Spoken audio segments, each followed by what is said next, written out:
Noite de Natal nós queremos refletir sobre um texto que narra o nascimento de Jesus. Muitos historiadores, muitos teólogos, muitos mestres tentaram narrar essa história. Mas o evangelista Lucas, no seu capítulo 2, 1 a 14, traz para nós essa história de forma assim, muito ampla, quando ele apresenta a situação do recenseamento lá em Belém. José, naquele contexto daquela época, ele se vê obrigado a fazer presente em um recenseamento, em uma base, onde já não tinha mais nada da família dele aqui.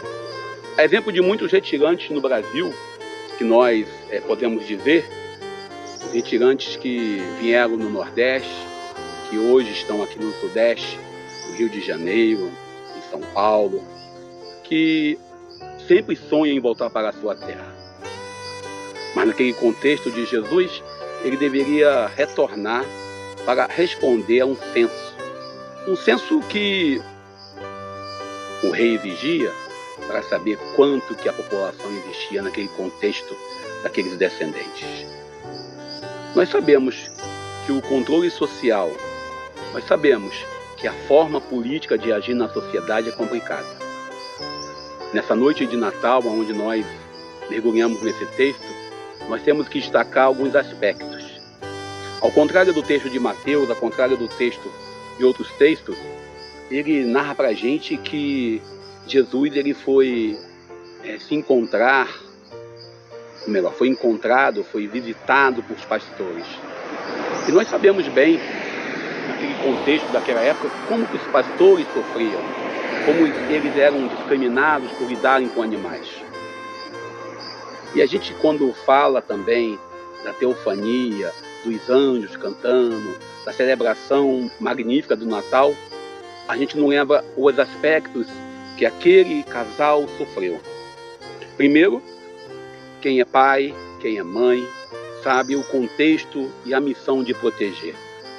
E no caso de José e Maria, uma missão mais, vamos dizer assim, perene.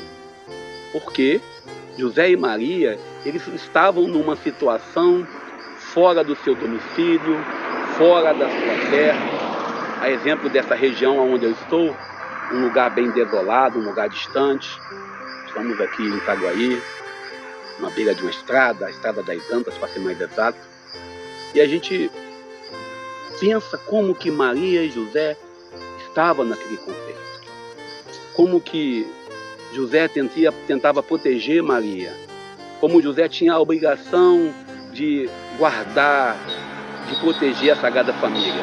Ainda tinha um contexto na época ainda, que nós podemos destacar, que é o contexto, com todo respeito a quem queira discordar, o contexto ainda patriarcal, porque a ideia do homem como aquele que guarda, aquele que protege, o provedor.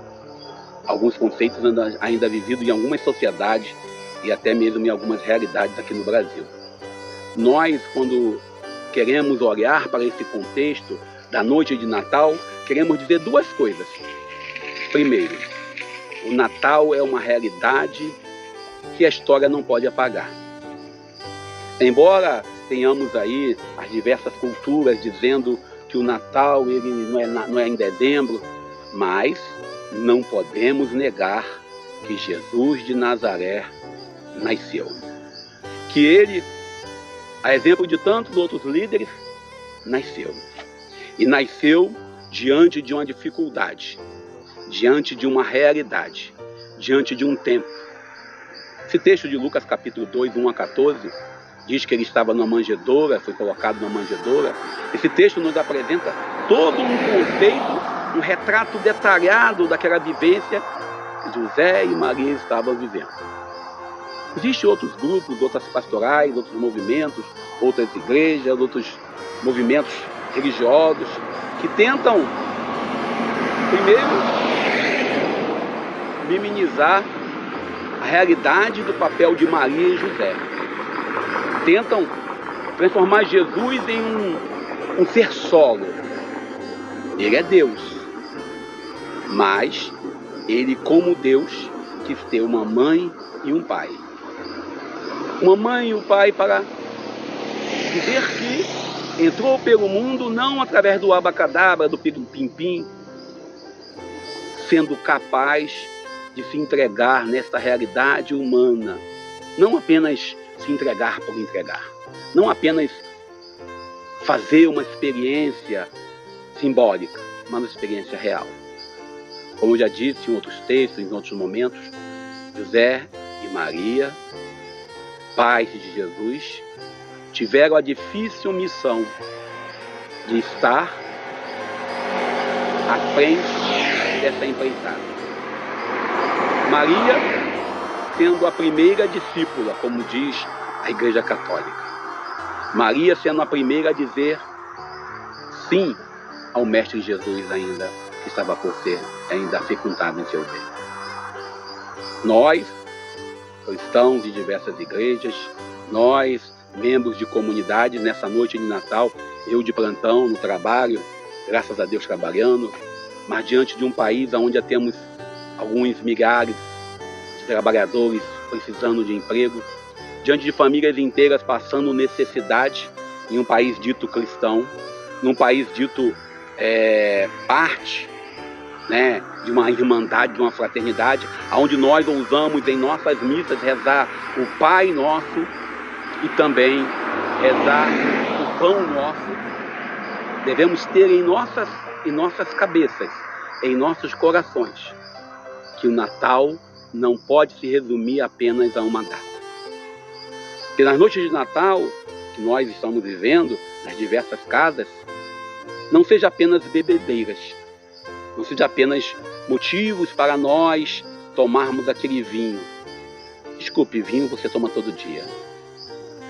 Mas fazer memória que o Senhor Deus, que o próprio Deus se fez criança, se fez menino, se fez presente em nossa realidade, é algo que somente hoje podemos fazer.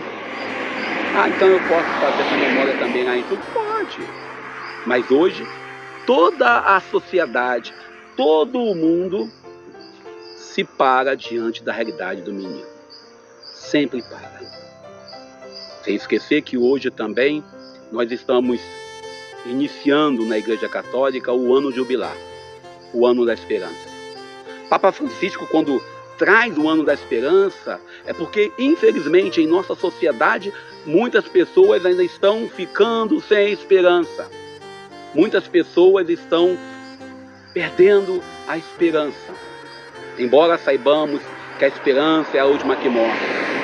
O povo judeu, que naquele contexto estavam dominados pelos romanos, nós aqui em nossa querida realidade, no Rio de Janeiro, você na sua realidade, onde temos aí realidades de violência, realidade de tráfico, realidade de, às vezes, o Estado, através das forças policiais, usando de violência contra a população. E aí você perde a esperança.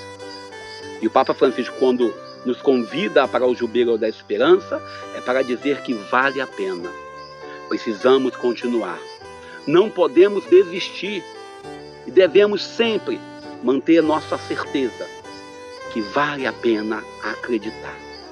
Aquilo que o apóstolo Paulo fala, né? 3 coisas no final fica: o amor, a caridade, a esperança.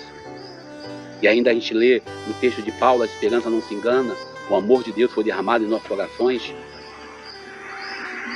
Devemos acreditar que Deus, nesse Natal, nos quer bem.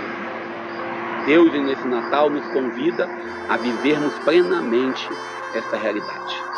Que possamos, você e eu e você, cada um no seu trabalho, eu aqui no meu plantão, possamos celebrar a graça desse dia, dessa noite, com a graça do Senhor Jesus, mais um Natal.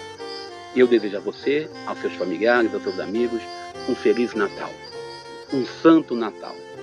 Que Deus Pai, Filho e Espírito Santo nos abençoe essa noite. Eu sou Daniel Nonato.